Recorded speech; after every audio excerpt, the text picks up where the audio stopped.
The software helps the hardware to work more efficiently and it ensures that more effectively it works. So operating system, system utilities and device drivers are the system software which is included.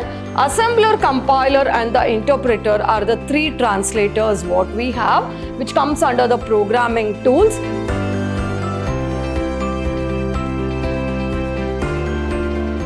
Hello everyone, myself Jayashree Chandru, Department in Computer Science, Vidhyashram Pre-University College, Temple of Excellence, Mysuru. Welcome back to the Chapter 1, Session 3, the continuation of the Chapter 1 Computer System. So in this session, we'll be discussing about the software, programming tools, application software, free and the open source software, and the operating system. Let us see one by one. Software. So what is a software? The software is a set of instructions or a programs are referred as the software. That is a set of instructions or the programs are referred as the software. Why we need a software? Let us see. The main purpose of the software is to make the computer hardware more useful and for operational. And software acts as an interface between the human users and the hardware. The software acts as the interface between the users and the hardware. Why we need a software? Just to operate it and make it functional, that we call as the software, and ensures hardware functions effectively and efficiently. The software helps the hardware to work more efficiently and it ensures that more effectively it works. So this is about the software. Now let us see what are the types of the software we have. We have two types, that is system software and the application software are the two types. In your lower classes also you have learned about this. So what is a system software? The software which manages both hardware and the software, we call that as the system software. Let us see with the examples, that is operating systems comes under the system software. It may be like Windows, Linux, device drives, Mac OS, everything comes under the system software. That is a software resources which manages both hardware and the software. We call that as what? The system software. Next, coming to the application software. What do you mean by the application software? That is, which is designed for the end users to perform a particular task or a specific task. We call that as what? The application software. Let us see with the examples, that is MS Word, web browsers, accounting software and many other general purpose softwares which comes under the application software, which is mean to do the particular task or the specific task, that is designed for the end users to perform the particular task. Next, we have the programming tools.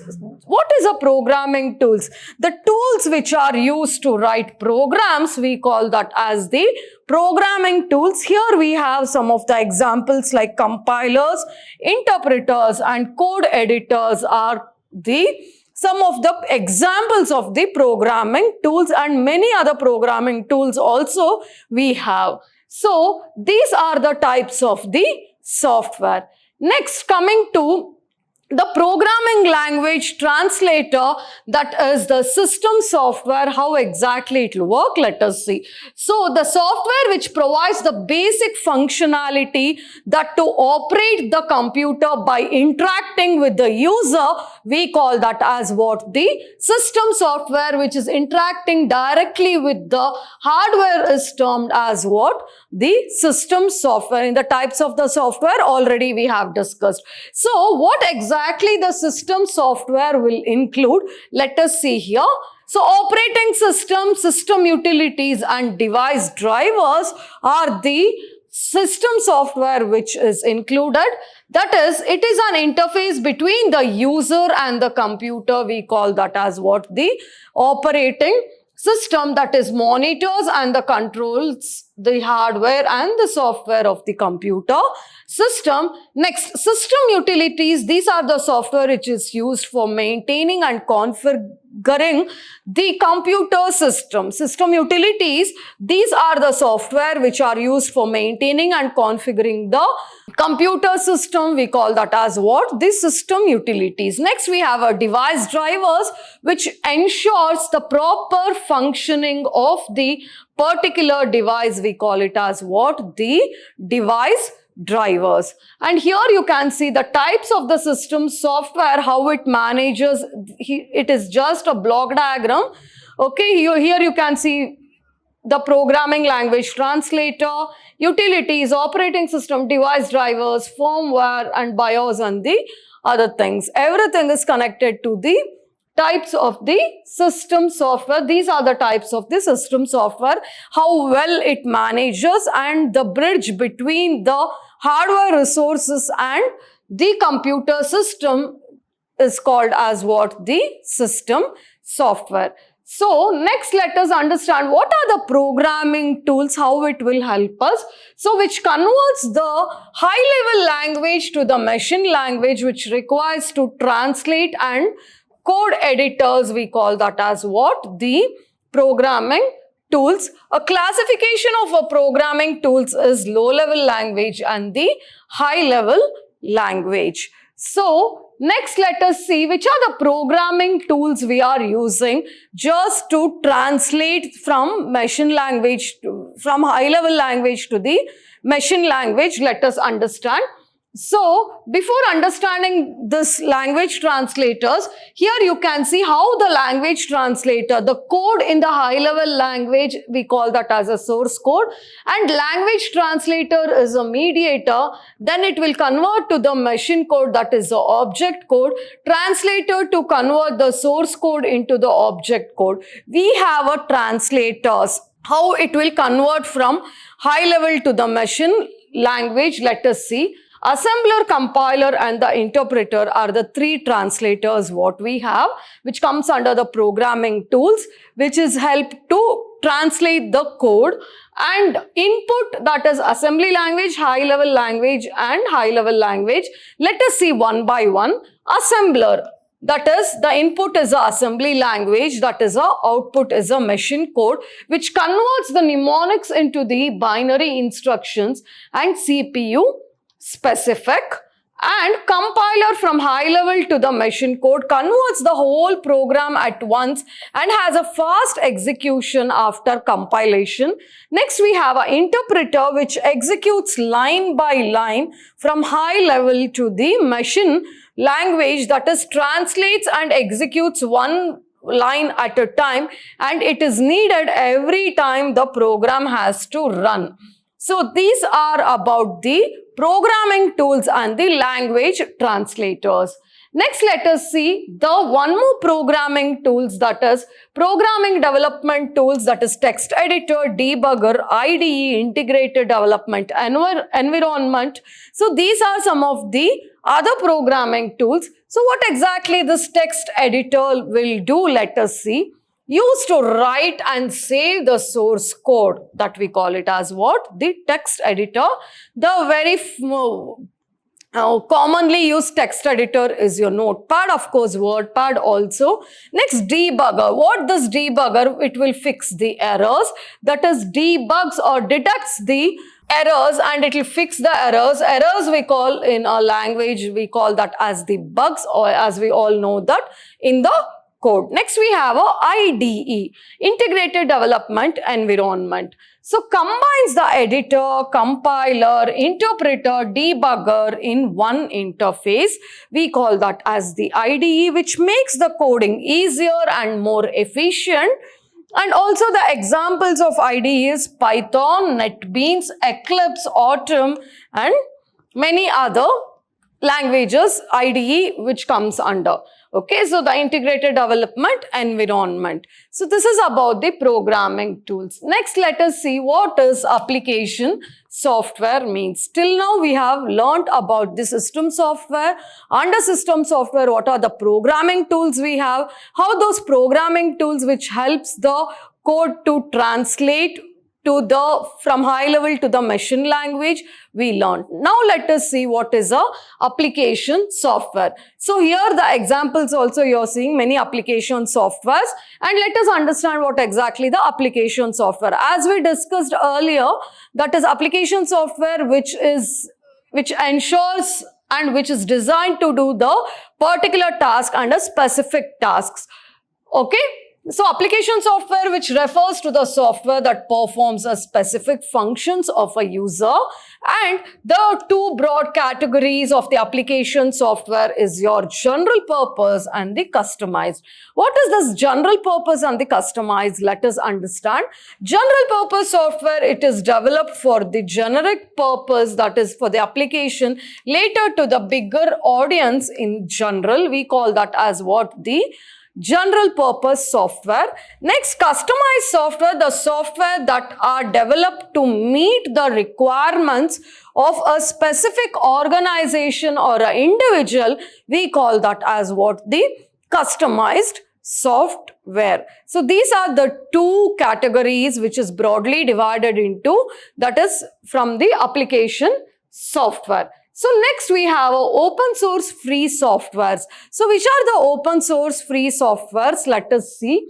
So freeware is one of the free software that is free to use, but source code is not available for the modification, and users can run the software but cannot edit or redistribute. This is one example.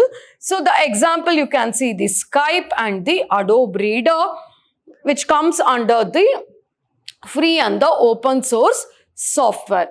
Next, we have a proprietary software, freeware, and the open source software. Under that, we have a proprietary software. So what is this? Commercial software sold by the vendors who hold the copyright ownership. We call that as what? The proprietary software.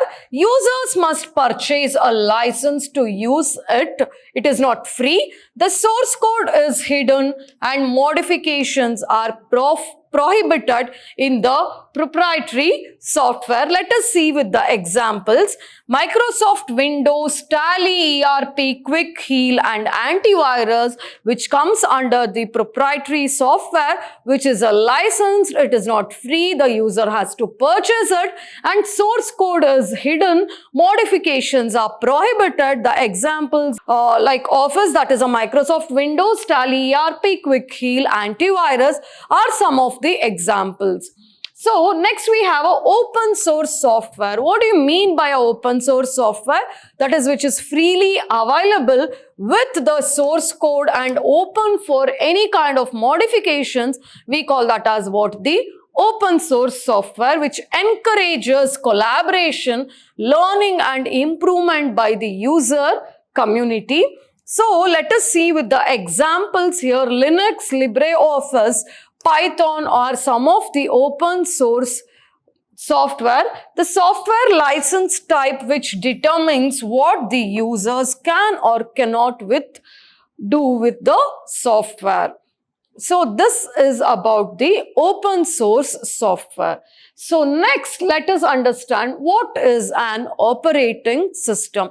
We learned about what is a software, types of software, language translators, and the open source software also. Next, let us understand what is an operating system and why it is important. Operating system can be considered as a resource manager which manages all the resources of a computer. We call that as operating system, that is OS, which is very much important. So types of the interfaces, let us see.